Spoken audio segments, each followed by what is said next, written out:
নমস্কার বন্ধুরা, একেএস ফ্যামিলিতে তোমাদের স্বাগত। আশা করি সকলেই ভালো আছো। আজকে আমি ডিম আলুর ঝোল করব বন্ধুরা। এখানে 4টে ডিম আমি সেদ্ধ করে ছুলে নিয়েছি, খোসাটা ছাড়িয়ে নিয়েছি। আলুগুলোকেও আমি সেদ্ধ করে নিয়েছি। এখানে টমেটো আছে একটা, পেঁয়াজ আছে দুটো, আদা আছে 1.5 ইঞ্চি, 3টে শুকনো লঙ্কা।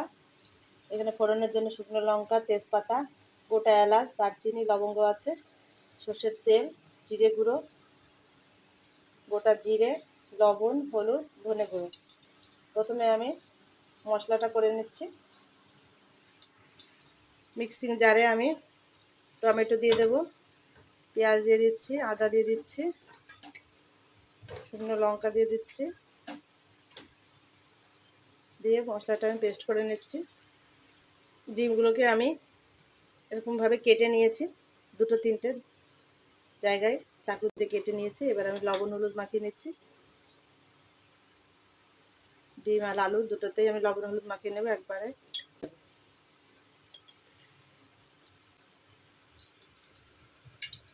কড়াইটা গরম হয়ে গেছে, আমি সর্ষের তেল দিয়ে দিচ্ছি, ডিমগুলোকে ভেজে নেব।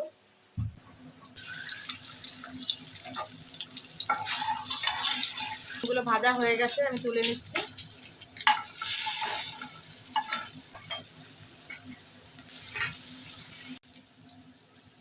এক পাশে ভাজা হয়ে গেছে, উল্টে নিচ্ছি।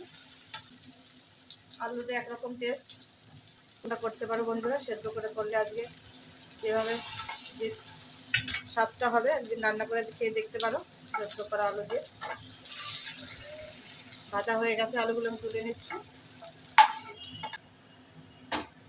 আর সামান্য একটু তেল দেবো, তেল খানিকটা রয়েছে, আর অল্প একটু তেল দিচ্ছি। লবঙ্গ আর গোটা জিরে আমি ফোড়ন দিয়ে দিচ্ছি।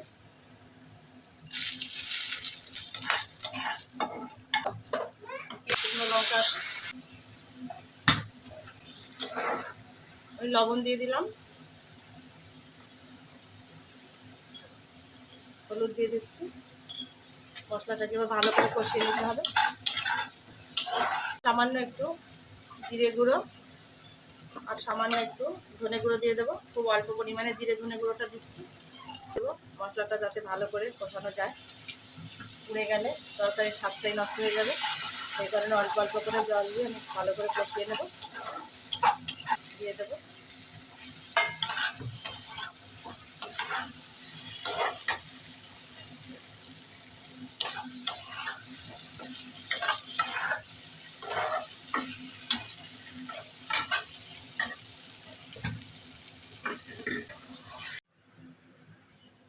ঢাকনা দিয়ে আমি ঢেকে দিচ্ছি।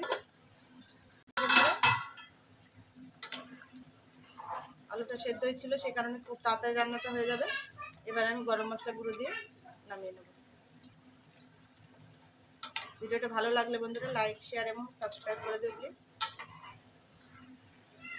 নামানোর আগে সামান্য একটুখানি চিনি দিয়ে দেবো।